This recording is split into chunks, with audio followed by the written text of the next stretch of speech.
Sidik ke tak? Kalau cik mah habaq nak setengah macam buat nak katam berapa macam buat dia ajak semua. Dia orang beri habaq je dia nak berapa macam mana.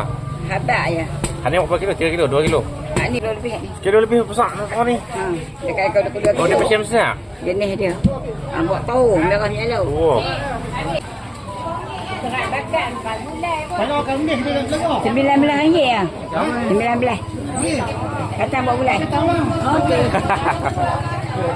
RM19 sahaja.